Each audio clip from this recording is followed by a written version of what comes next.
Magandang araw mga kaibigan.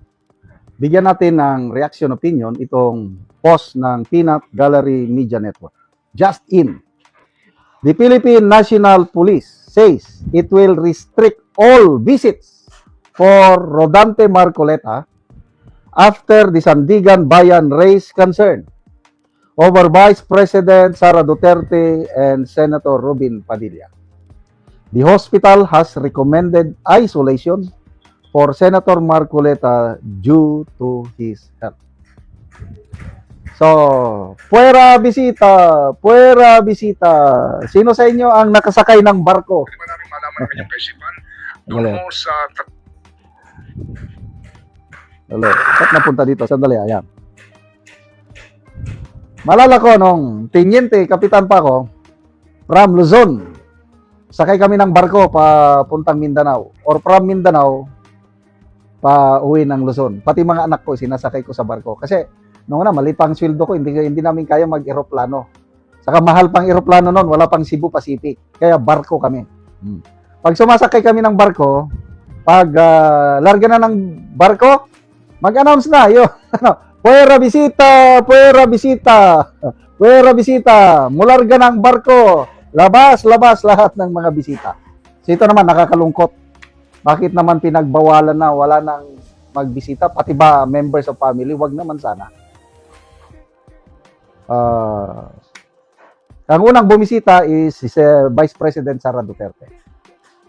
Ano ba ngayon? Biyernes? I think Martes ata o Merkules. Nagbisita si VP Sara.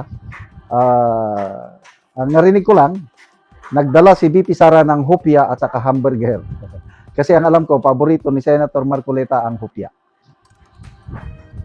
Then, ito pala, ngayon ko lang nalaman, nagbisita rin pala si Senator Robin Padilla. So siguro, na-report sa Sandigan Bayan. Kaya, hindi natin masisisi ang Philippine National Police. Kasi, dahil may warrant of arrest na si Senator Marcoleta, ang lahat ng mangyayari sa kanya is dapat ma-coordinate sa korte. Pati yung mga bisibisita na ganyan, dapat paalam sa ipaalam na sa Sandigan Bayan. Kaya nakakalungkot dahil papaano naman yung mga immediate family niya. Sana naman itong post na ito na all visits for Rodante Marcoleta, sana exempted naman yung kanyang pamilya. Diba? Kasi kung nasa kulungan ka, example, kung madala na siya sa Quezon City Jail, payatas, pwedeng magbisita ang pamilya. Yun ang alam ko. Karapatan yan ng mga persons deprived of liberty na magkaroon ng bisita. Kaya, tingnan natin ang nag-react, So, maraming tumatawa, 3,200 ang nag-react, 1,600 ang tumatawa, 942 ang galit. So, ulitin ko, nakakalungkot, nakakagalit na balita ito. Okay, ano yung mga sakit ni Senator Marcoleta? Una, yung hypertension. Kasi mga edad na yan, 72 na siya, ako 66. Halos mga senior citizen, mayroon ng hypertension. Maswerte, very healthy o yung senior citizen ka na wala ka pang hypertension.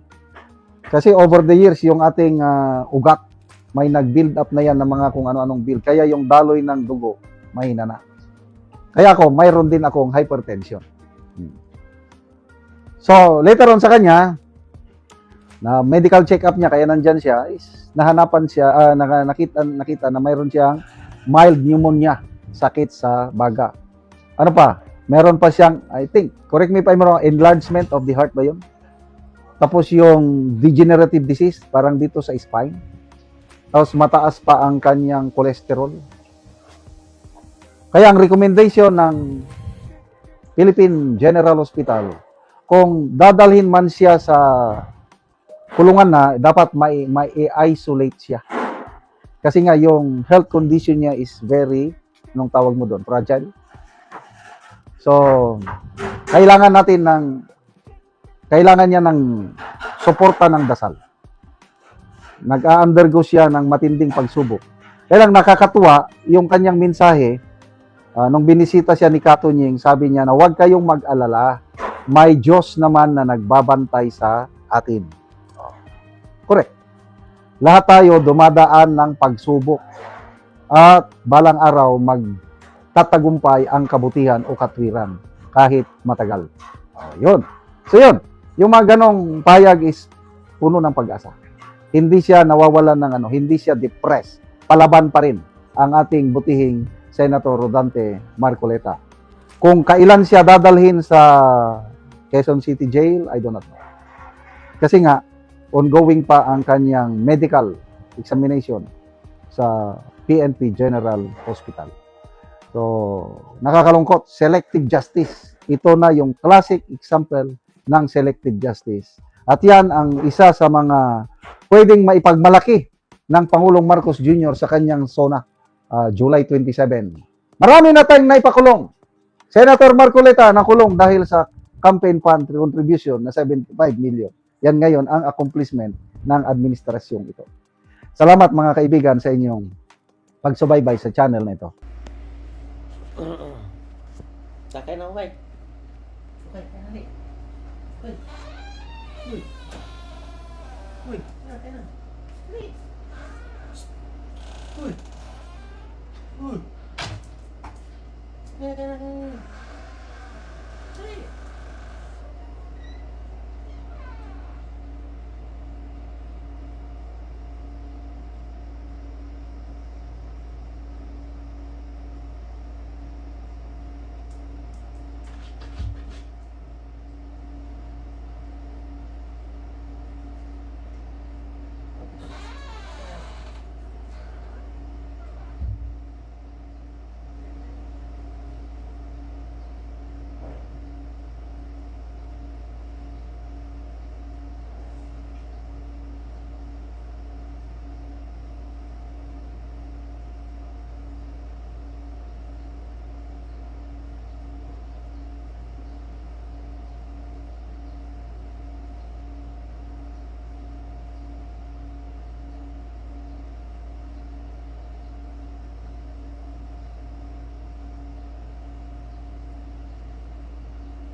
Kahit tuloy ka naman.